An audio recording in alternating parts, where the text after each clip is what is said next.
እንግዲህ ብዙ ጊዜ ስለ ኢቲኤል አይታወቅም እንግዲህ ምናልባት በአሁን ሰዓት ይያልን ያለነው የተለመደ ያለው ከሶሎሞናዊ ስርወ መንግስት ኢትዮጵያ ከመጣ በኋላ ያለውን ዘመን በመቁጠር 3000 ነው ብሎ ነው በዛ ሚዲያው የለመደው ነገር ግን የኢትዮጵያ ታሪክ እነ ክቡር ተክለ ጻድቅ መኩሪያ ታላላቅ ታሪክ አጥኞች እንደጻፉት ዓለም አቀፍም ሀገር አቀፍም ተመራማሪዎች እንዳሉት እስከ 5000 እስከ 6000 ወደ ኋላ ነው እየሄደ ያለው በተለይ ደግሞ ከናምሩድ ጀምሮ ሲያነሱልኝ እጅግ የብዙ ሺህ ዓመት ታሪክ እንዳለን ነው እየተረዳው የመጣውት ናምሩድን አንስተዋል ጌራን አንስተውልኛል መጨረሻ ላይ ሶስተኛው ደግሞ ኢቲኤል ነው ኢቲኤል ብለውኛልና ኢቲኤል ማን ነው ምን ሰራ ለኢትዮጵያስ ምን አበረከተ ስለሱስ የተጻፈ መዝገብ አለ ወይ ይሄንንም ቢዳስሱልኝ መከመበበች ኢቲኤል የናምሩድ ልጅ ነው ኢቲኤል ማለት የፈጣሪ ስጦታ ነው በኩሽ አባባል እና የኢዮጵ ንጉስ እንዲሆን የመረጠው አያቱ ነው ናምሩድ ነው ጊዮንን እንዲገዛለት ኢቲኤል የተረጋጋ በመናባችን ስናስብ ሁሉ ጊዜ ስለ ኢቲኤል የቃል ትምህርት ሲሰጥ የተረጋጋ ሰው እንድናስብ ነው የምንደረገው ፍርዱ እውነተኛ ትሁት መልካም ረጃጅም ሰዎች በዙሪያው ያሉ ጠያየምና ረጃጅም ሰዎች ግን ጦረኞች አይደሉም እና ኢቲኤል በጊዮን ላይ ሲነግስ ካህን ሆኖ ነው የነገሰው በስሩ 47ቱን ነገስታቶች ተረከበና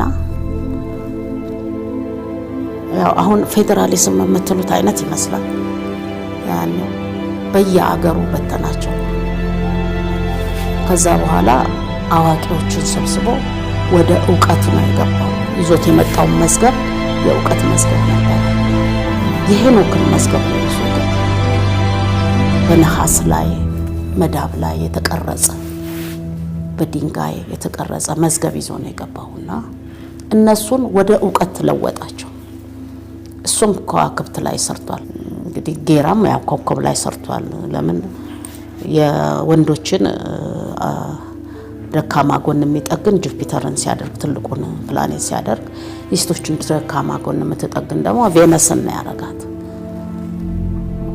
ልክ እሱ እንደሰራው ደግሞ ኢቲኤል በተለየ መልኩ እጽዋትንና ስነ ምህዳርንና ስነ ህይወትን በተመለከተ ህዝቡ ከህክምናው ጋር እንዲማር አድርጎ ያንን መዛግብት ለአብያተ አዋቂዎቹ ሰጥቷል ቴስቢንና ንቢኦርም በዛ ውስጥ ነው ያደጉት ኢቲኤል የተረጋጋ ሰው ነው ለኢትዮጵያ ብዙ በረከት አድርጓል የስነ ፈለክ ሙቀት ነበረው ማለት ነው ሄኖክን ነው እንዳለ በሄኖክ ጊዜ የነበረውን ይዞ የገባው ወደ መዛግብትን ይዞ የገባው ኢቲኤል እነኛ ዝም ብሎ ነው የገቡት ነገራም እና ናምሩድ ፍለጋ ነው የገቡት እሱ ግን መዝገቦቹንም ይዞ ነው የገባው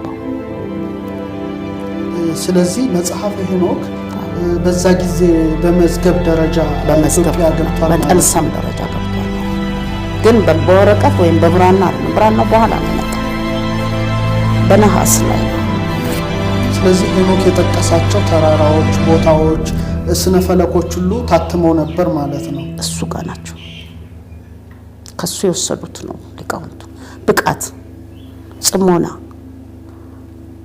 እነዚህ በሙሉ ስትበቃ እኮ ነው ተራሮቹን ልታያቸው የምትችለው ስትበቃ ነው ወንዞቹን የምታያቸው ካልበቃህ እንዴት አድርጎ ሊታዩ ይችላል ወደ ብቃት ያመጣት ኢትዮጵያን ኢቲኤል ነው ከዛ በኋላ እንግዲህ ሚሸልና ቀራሚድ በጣም ተከታይ ሆነ ኢቲኤል በጣም ትልቅ ለዓለም የመጀመሪያው ንጉስ ነው ዓለም ኢቲኤልን የሚሰርዝበት ምክንያት እኔ በላይ ነኝ ለማለት እኛ ነን የመጀመሪያ ለማለት ነው ወደ ያፌታውያንም እኔ በላይ ነኝ ለማለት ነው እኛ ደግሞ እኛ በላይ ነን ብለን አይደለም ስራ ነው የምንሰራው ስለዚህ የካም ዝርያዎች በአጠቃላይ የበላይ ነን ስለማይሉ መረገጥ ሆነ ዕውቀቱንም ወስደው ለማጥፋት ነው እንጂ እነሱ በምንም አይነት ሊሰሩት አይችሉም በጣም መሰጠት ያስፈልጋል ለዚህ ዕውቀት ልዕልና ያስፈልጋል ንጽህና ያስፈልጋል። ፈጣሪን ማመስገን ያስፈልጋል።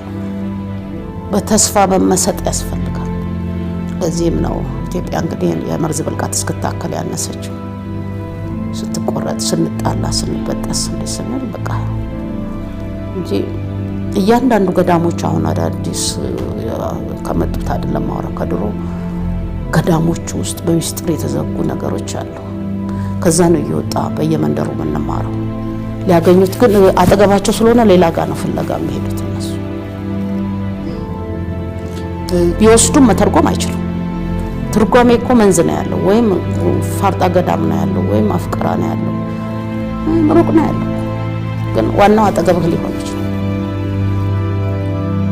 ባህር መዝገቡ ፍለጋ ስትዞር ነው የምታገኝ። ስለዚህ ኢቲኤል ይህንን ስልጣኔ ለኢትዮጵያ እንዳመጣ ነው እየነገሩ ነው። ሁሉም ሊቃውንት ብትጠይቃቸው ኢት ወደ ጊዮን ምንጭት ንጉስ ሲመጣ መዛግብትን ይዞ መጣ ይባላል። ሌላ ስለ ኢቲኤል የሚጨምሩልኝ ነገር አለ ምናልባት ያልዳሰሱት? እንግዲህ ኢቲኤል በስነ ፈለግ ላይ እንግዲህ ከአባቱ ከወሰደው ከጌራ ላይ ከወሰደው ላይ ብዙ ስራዎችን ሰርቷል። በማዶ ላይ ከተማ ነበረው። ከአክሱም ማዶ ተራራው ስር ከተማዎች ነበሩት እና ፍርድ ይሰጥ ነበር። እዛ እየሄደ ከጣና መዝገበ ክብር ፍርድ ቤቱ ያ አካባቢ ነበር። ሕግና ስርዓትን የሚያሳይበት ነበር። አሁን ውቅሮ ነው ምን ይሉታል ይመስለኛል ያ ቦታ። እዛ አካባቢ ከተማዎች አሉ፣ ድብቅ የኢቲኤል ከተማዎች እስካሁን ያልወጡ ከተማ አሉ ማለት ነው። በእርግጥ ሐኪም አበበች ይህን ሲያነሱ ባለፈው ጥቂት ወራት አስቀድሞ አንድ ዜና ተሰምቼ ነበረ። በተለይ በሀገር አቀፍ ሚዲያ ተላልፏል። በዜና ከተሞች እንደተገኙ በቁፋሮ በተለይ ወደ 3500 ዘመን ወደ ኋላ ሊስቡን የሚችሉ የቅርብ ቁፋሮዎች እንደተገኙ ዜና ሰምቼ ነበር። ከዛ በኋላ ቁፋሮ ምን እንደተገኘ ምንም መረጃ የለኝም፣ ግን እንደ ዜና ተላልፎ አይቻለሁ እና ያን ጊዜ በዛ ጊዜም የተቆረቆሩ ከተማዎች ነበሩ፣ ግን አሁን ከመሬት በታች ናቸው ማለት ነው።